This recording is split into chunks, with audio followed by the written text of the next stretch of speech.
Technology का business model बहुत clever है। हर अपग्रेड के पहले मैं एक लाइन खुद से पूछती हूँ, क्या ये सेल दुनिया का सबसे एलिगेंट ट्रैप है? इसलिए मैंने अपनी शॉपिंग में एक सिंपल चेंज किया है। सेल के टाइम में पहले मुझे भी लगता था कि हर ट्रिप से कुछ फिजिकल मेमोरी लाना काफ़ी क्यूट होता है, बट ऑनेस्टली हर ट्रिप के आने के बाद these things only clutter up your cupboard, your drawers and worse your life. किसी ने बोला the stock will double, crypto अभी बॉटम पे है, खरीद लो। मिस्ड अपॉर्चुनिटी पेनफुल होती है, मिस अंडरस्टूड अपॉर्चुनिटी डेंजरस होती है।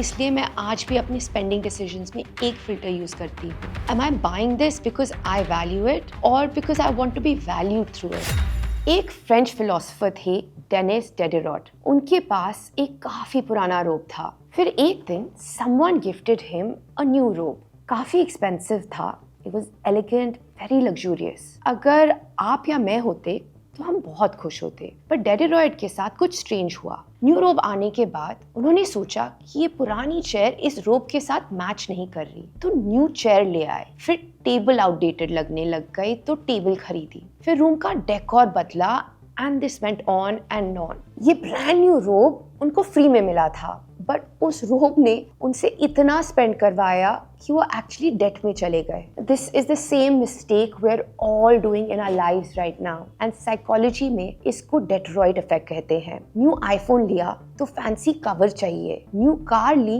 तो बेटर क्लोथ्स चाहिए, नया घर लिया तो उसमें बेटर फर्नीचर भी चाहिए। लाइफस्टाइल अपग्रेड होएगा तो नए सोशल सर्कल के हिसाब से स्पेंडिंग करनी पड़ेगी। Now honestly because I never want you to go through this, इस वीडियो में I want to talk about those things जिसको मैंने खरीदना, अपग्रेड करना या इन्वेस्ट करना बिल्कुल छोड़ दिया है। पर आपके लिए वो चीजें अलग भी हो सकती हैं। So stay till the end because at the end I will share with you a spending filter that is called the freedom test. अगर कोई purchase इस टेस्ट में फेल होता है, so you immediately know it is not something that will improve your life and it's a much better idea to stay away from it. The first thing I avoid buying is updated versions. Technology का business model बहुत clever है। वो आपकी need से पहले आपकी insecurity upgrade करता है। आपका फोन काम कर रहा है, वॉच काम कर रही है, लैपटॉप काम कर रहा है, हेडफोन्स काम कर रहे हैं, लेकिन न्यू वर्जन आते ही सडनली आपको लगता है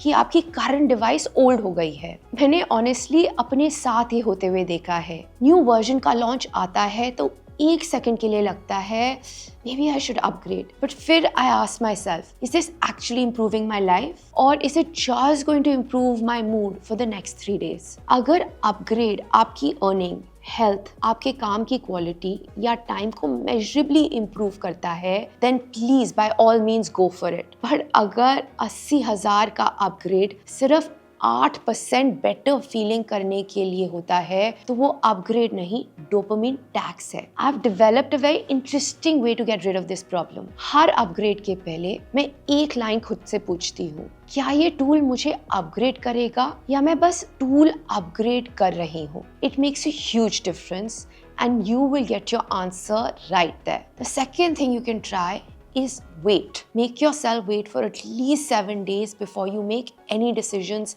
any purchases, और फिर सोचो कि 7 दिन बाद भी are you feeling the same? The next is sales के नाम पर random shopping. सेल दुनिया का सबसे एलिगेंट ट्रैप है because it makes spending feel like saving. You must have seen 40% देखते ही your brain says good deal. लेकिन अगर वो चीज आपको चाहिए ही नहीं थी तो आपने पैसे सेव नहीं किए हैं, आपने पैसे स्पेंड किए हैं। डिफरेंस समझिए। अगर आपको एक जैकेट वैसे भी खरीदनी थी और वो सेल में मिल गई, then it's great, you saved the money. पर अगर आप जैकेट सिर्फ इसलिए खरीद रहे हो because वो सेल में है, then you didn't save any money, you lost money. इसलिए मैंने अपनी शॉपिंग में एक सिंपल चेंज किया है। सेल के टाइम मैं पहले लिस्ट देखती हूँ, वेबसाइट नहीं। फर्स्ट आई डिसाइड कि मुझे एक्चुअली क्या चाहिए एंड फिर मैं चेक करती हूँ कि उस पर कुछ डिस्काउंट या सेल है या नहीं। सिंपली अ डिस्काउंट और a sale is not reason enough for me to buy something. Third thing,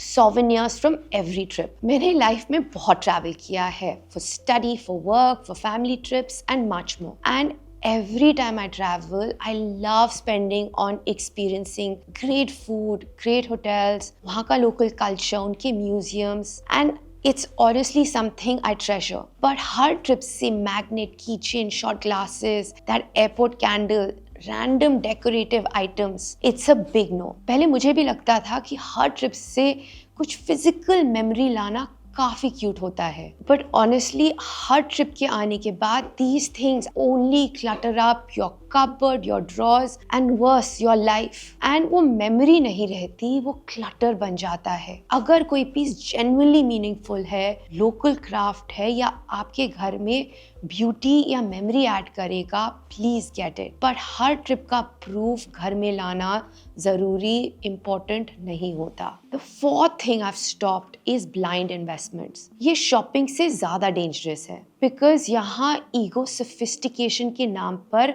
पैसा लूज करती है. किसी ने बोला the stock will double, crypto अभी बॉटम पे है, खरीद लो, रियल एस्टेट प्लॉट गारंटीड है, फ्रेंड ने बोला था. मैंने एक सिंपल रूल रखा है, अगर मैं किसी इन्वेस्टमेंट को सिंपल लैंग्वेज में एक्सप्लेन नहीं कर सकती, then I am not putting a single penny in it. FOMO पर इन्वेस्टमेंट करना मैच्योर इन्वेस्टिंग नहीं होती, वो एक एक्सपेंसिव एंजाइटी होती है. अगर आप इन्वेस्टमेंट सिंपल लैंग्वेज में एक्सप्लेन नहीं कर सकते हो तो आप इन्वेस्टर नहीं हो, गैम्बलर हो. चार्ली मंगर का सर्कल ऑफ कॉम्पिटेंस प्रिंसिपल मुझे बहुत इंपॉर्टेंट लगता है. जहां समझ है वहां प्ले करो, जहां समझ नहीं है वहां पहले लर्न करो. मिस्ड अपॉर्चुनिटी पेनफुल होती है, मिस understood opportunity dangerous होती है. Understand the difference. The next thing I don't do anymore is forced gifting. Holiday gift, return gift, office के gift, extended family के gift, even gifts to friends where I don't understand what they want or need. बहुत बार gifts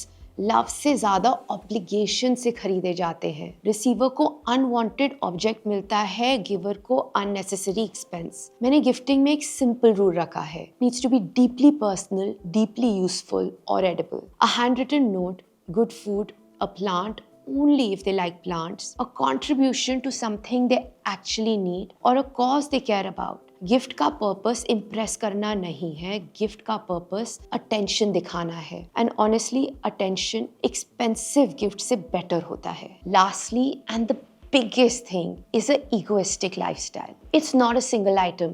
Honestly, it's a whole category. Ego wale dinners, ego vacations, ego phones, ego weddings, ego outfits, ego school. आप वो चीजें खरीद रहे हैं जो आपको actually use नहीं करनी. उनसे आपको लोगों को इम्प्रेस करना है जिनकी ओपिनियन का लॉन्ग टर्म वैल्यू जीरो है. ये वेल्थ डिस्ट्रक्शन का सबसे बड़ा साइलेंट एंड पावरफुल वेपन है. इसलिए मैं आज भी अपनी स्पेंडिंग डिसीजंस में एक फिल्टर यूज करती हूँ. Am I buying this because I value it और because I want to be valued through it. ये क्वेश्चन अनकंफर्टेबल है, but it saves a lot of money, time and wasteful expenditure. Ramit Sethi कहते हैं, spend extravagantly on the things you love, cut mercilessly on things that you don't. मुझे ये approach काफी पसंद है because it doesn't teach you to just save. It teaches you to spend intentionally. Now finally, it's time for the giveaway जो मैंने आपको video की starting में प्रॉमिस किया था. The freedom test.